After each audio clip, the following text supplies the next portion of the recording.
Hi everyone, my name is Karen, this is my channel RatherBeReading, and today I'm bringing to you my April mid-month wrap-up.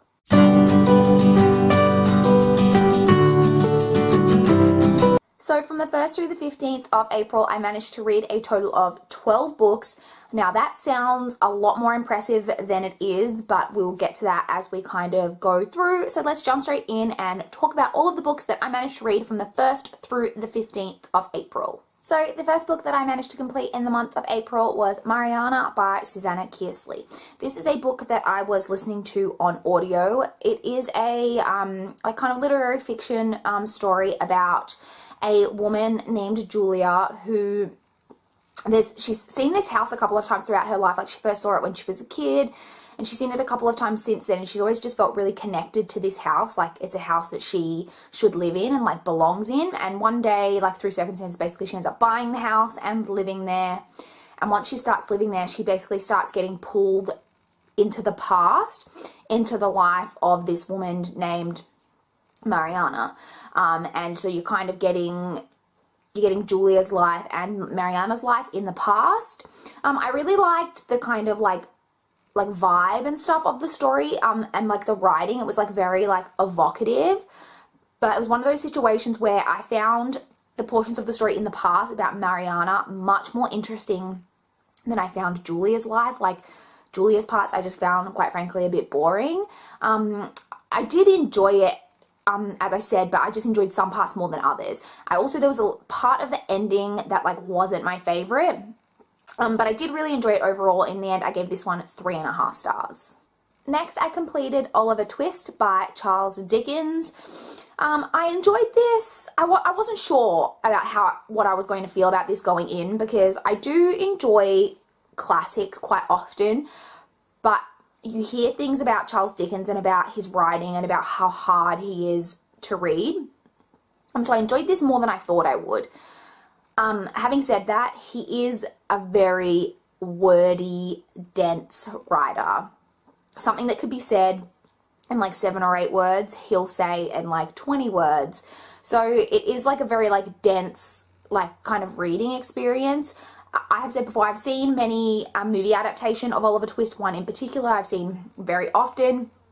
And so I know the story, so I did like, it was easy for me to get through because I knew like what was coming, if you know what I mean. So I did enjoy it. I'm not sure if I'm going to continue with any more Dickens at the moment, just because most of his stories are huge, absolutely huge. I would like to maybe give one of those a go in the future, but just with my reading at the moment, I just don't have the time to really commit to like a massive book that's going to be really like dense. Having said that, if you do have any recommendations for Dickens that you have read and you think are really amazing, please do let me know, because I would like to maybe check more out from him in future, just maybe not anytime soon. But I did enjoy it. I gave Oliver Twist 3 stars. Next, I completed Nimona by Noelle Stevenson. This is a graphic novel. It follows a like young girl, Nimona, who becomes kind of the sidekick to a supervillain known as Lord Ballaster Blackheart. I really enjoyed this actually. Lord Ballaster Blackheart is my absolute fave. I love him so much. He was by far like my favorite character. I really loved him. The thing I think I enjoyed most about this story is that it has a lot of commentary on kind of villains aren't always villains and heroes aren't always heroes, and that there's a lot kind of deeper stuff like in that. And that's some of like my like favorite things to read about. It's why I enjoyed Vicious by V.E. Schwab so much. I just find all that kind of like themes on that like really interesting. I really enjoyed Nimona. I gave it 4 stars. Next, I completed The Girl on the Train by Paula Hawkins. This is a book that I'm sure you know. It is a like psychological thriller type story about a woman who travels on a train every day to London, and while she's on the train, she sees out the window this like couple kind of all the time, and she like has envisioned kind of this whole life and stuff that she imagines for these 2 people. And then one day the female in the couple, she reads in the newspaper or whatever that she's gone missing, and it all just kind of like kicks off from there. I've heard a lot about this, as I'm sure most of you have, and I went in with very low expectations because I've heard very mixed things about it, and it's one of those books that was very hyped for a while, but now you kind of hear people saying that it's very overhyped. So I did go in with low expectations. I enjoyed this. I did. There are basically no likable characters in this book, like, at all. Like, I actually don't think there's a single character, like, that I enjoyed. The main character is an alcoholic. You find that out very early on. And so because she's an alcoholic, she just keeps doing things that the reader is reading going, why are you doing that? Like, don't do that. Like, it's such a stupid thing for you to do. And you just want her to, like, be a better person, but she's not a better person. So I found that kind of whole thing, like, actually quite interesting, because even though I really didn't like the main character, like, I didn't agree with, like, any choice that she made, basically, I still, like, kept rooting for her to, like, be better. Like, I wanted her to, like, be a better person. So that was really interesting. So I did kind of enjoy that whole thing. I will say that I guessed the mystery in this very early on in the story. That's not necessarily a deal breaker for me, because I do quite often guess the mystery.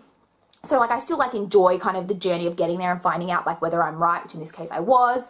I will say that kind of the very end of the story, so, like, after the whole, like, mystery and all of that, and the whole, you know, the big hoo-ha has happened, and there's that little bit at the end, kind of like after, that didn't go where I wish that it had gone. There was a path that I thought Paula Hawkins should have taken the story.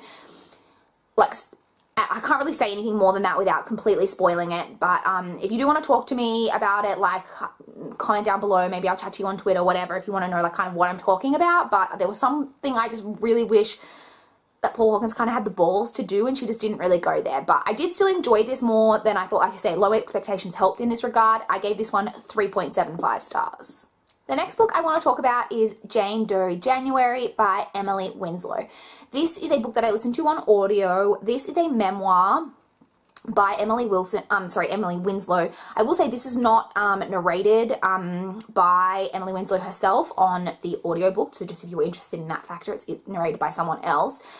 This is a memoir about a woman who was raped when she was in her early 20s, when she was at college in, I think it was in New York, and she was raped, and it's been about 20 years since she was raped, and through, like, DNA matches or whatever, they have found the man who raped her. And this is about her trying to kind of, like, her story of her path to, like, finding justice and things like that 20 years on from this, like, very awful crime against her. I actually found this, like, there were some parts of this, like the commentary in it, that I just found so interesting. I've mentioned on this channel a few times, rape culture and things like that is something I find very interesting, that I'm very passionate about. And there were parts of this, like her commentary on it, that I just thought were so profound and so amazing. She talks a lot about how she struggled with the fact that it has been 20 years since this crime happened to her. She's moved on with her life. She's living in London, she's married, she has children, she's happy, she's living a happy life.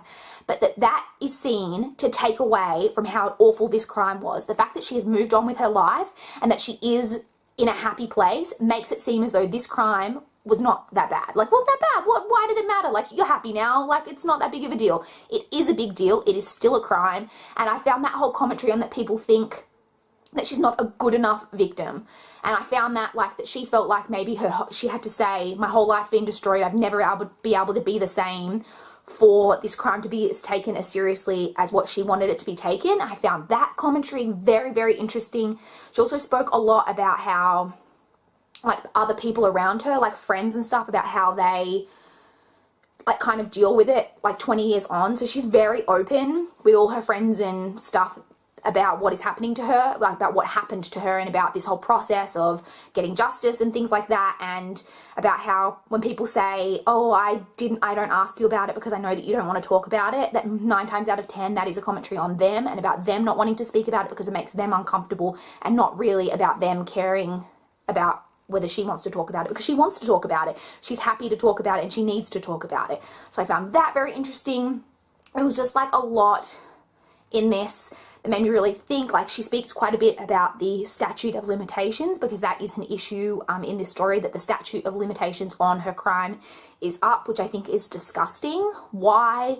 Because a certain amount of time has lapsed. Does that mean that someone should just because they got away with it for 20 years means that they just can't be prosecuted anymore? I think that is completely fucking ridiculous. I don't even understand why there is a statute of limitations on crimes like this. And I do understand, I will say that in some like states and areas and things like that, that there is no longer a statute of limitation on rape, which I think is fantastic that there's been changes in that. As I say, I personally found this very interesting, very, like, I had a lot to think about in reading this. Looking at my rating, I gave this 3.75 stars. It's a tough read, I'm not going to lie. Like, it's obviously an awful thing that happened to her, and it's an awful thing that you're hearing about, but I do think that it's very, very interesting. Another thing that she speaks about is how that she actually feels lucky that this was a stranger rape. This was just a man who attacked her, who saw her and attacked her, and that she was raped, and that it wasn't someone in her life. And she does understand that that can be even more, not that there's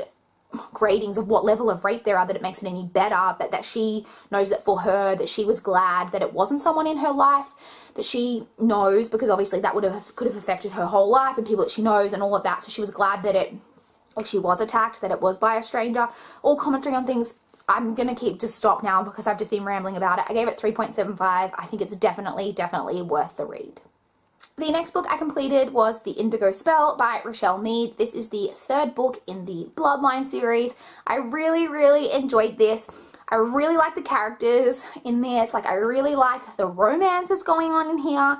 I just really enjoyed this. It's definitely my favorite of the Bloodline series so far. I gave this one 4.25 stars. Next, I read Hit or Miss by Emily Rodda. This is the 27th book in the Teen Power Inc. or Ravenhill's Mystery series. This one was okay. The thing I found with this one is that there was no real mystery in it. I still love like the group and like all their hijinks and things that I get up to. I found that really enjoyable to read, but I really like there was no mystery, and that made me a little bit sad. In the end, I gave this one 3 stars, so not my favorite, but still really enjoyable. Next, I read Summer Days, Summer Nights by Stephanie Perkins. This is a short story anthology edited by Stephanie Perkins. I read My True Love Gave to Me, the first anthology that Stephanie Perkins put out at the end of last year, and so I wanted to read this one because I did really enjoy that anthology. So I'll go through now and just list out my ratings for each of the individual stories. So Heads, Scales, Tongue, Tail by Leigh Bardugo, I gave 3.75 stars. The End of Love by Nina LaCour, I gave 3.75 stars. Last Stand at the Synagogue by Libba Bray, I gave 3 stars. Sick Pleasure by Francesca Leah Block, I gave 2 stars. It was my least favorite. In 90 Minutes Turn North by Stephanie Perkins, I gave 4.5 stars. Was one of my 2 favorites in this edition. Souvenirs by Tim Federal, I gave 3 stars. Inertia by Veronica Roth, I gave 4.5 stars. It was my other favorite. I really loved that one. Love is the Last Resort by John Scovran, 3 stars. Good Luck and Farewell by Brandy Colbert, I gave 3.5 stars. Brand New Attraction by Cassandra Clare, I gave 3 stars. 1,000 Ways This Could All Go Wrong by Jennifer E. Smith, I gave 4 stars. And The Map of Tiny Perfect Things by Lev Grossman, I gave 3 stars. So on average, I averaged it out, and my average rating is a 3.5. I think I gave the first one 3 stars average, or 3.25 maybe. So I do think that overall the ratings averaged out. This one was a little bit better. For me, I had 2 favorites in this edition, which was really great. But yeah, I really enjoyed this, and overall I'd give it a 3.5. We now come to the final 4 books that I read in the first half of April. I read Swept Away volumes 1 through 4 by J. Haymore. Now, this is where I say that 12 books sounds really impressive, because this is technically one book, but it was released as like a serial novel, so it was released in 4 parts. I read it as one book, and this really feels like cheating, but I put it as the separate volumes on Goodreads because I had no choice. There is no bind up of the 4 volumes on Goodreads that I could list this as to have list as read. Like I had that it's just listed in 4 parts. It's the only way I could put it on. So it kind of feels like cheating, but I didn't really have a choice.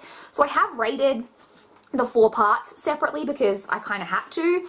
So I gave Volume 1 3.5 stars, Volume 2 3.5 stars, I gave Volume 3 3 stars, and I gave Volume 4 2.5 stars. So this is a adult contemporary, like sexy kind of romance about a girl who has had kind of a very hard life, and she's very like kind of timid and shy, and she's had issues with depression and things like that. And she is going on a trip on a boat, like on a yacht, like with these other like 5 people to like crew the kind of this boat from, I can't remember where they're setting off from, but they're sailing it to Hawaii. And there's this guy on the boat who she meets kind of on the ramp on the way down to the boat, and they immediately kind of have, you know, chemistry and all those things, and it's like a romance story like about them. There is more to it than just the romance. There's some kind of mystery and like suspense, like tension aspects like to the story, which I always appreciate like in those kind of like steamy romances. I like something else going on, so that was good. It's very sexy, like in a good way. Like it's a very like sexy like story. I did like enjoy the romance part like at the start. I will say that as it went on, that the romance kind of starts to like hit you over the head. Like the romance is very like over the top, if you know what I mean. It was very like intense like at the start, which I liked. As the story went on, it kind of became a bit too much of that kind of tropey romance and like problematic romance, really. At one point towards the end, the main thing that I had a problem with, without like spoiling anything, the female main character's name I can't even remember, Tara, sorry, it's Tara. She wants to do something, and the male love interest, again whose name I cannot recall, doesn't want her to do this, and they engage in sexual relations, and he is literally having sex with her to get her to change her mind. Like he's literally like, they're engaging in this sexual act, and he's like thrusting. This is really weird to talk about, and like as he's doing that, in between each thrust he's like saying, don't do this, like do this, like don't do this. Like he's literally like screwing her into doing what he wants. And I was just like, at that point I was like, I'm kind of done with this now. Like it just went to kind of those places that you hope that these romances don't go, and it kind of went there. So I did have problems with that part of it. I'd say the romance was like nice, and it was like sexy and like a good way and all those types of things, but it did have that kind of, you know, brooding over the top male love interest who is commanding and domineering and thinks that he knows best.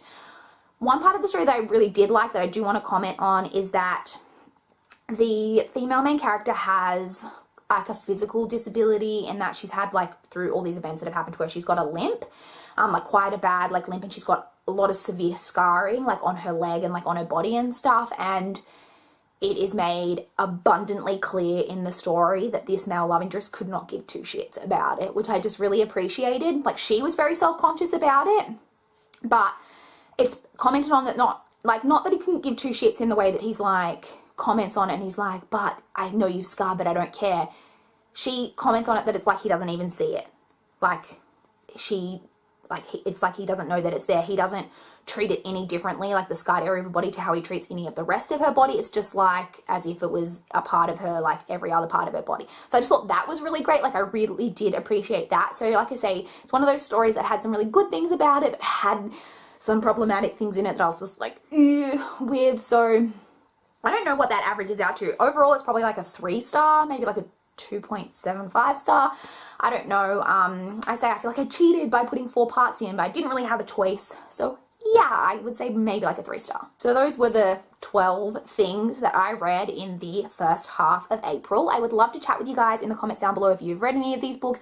If you have any thoughts on anything that I read, or you want to chat with me, I would love to chat down below what you guys have been managing to get read in this part of April. I'm filming this on like the 22nd of April, so we're like a good chunk of the way through now. I'd love to chat about how your April reading month is going. Please like this video if you liked it. Please subscribe if you want to see more from my channel. But that's all I've got for this video today. Bye guys!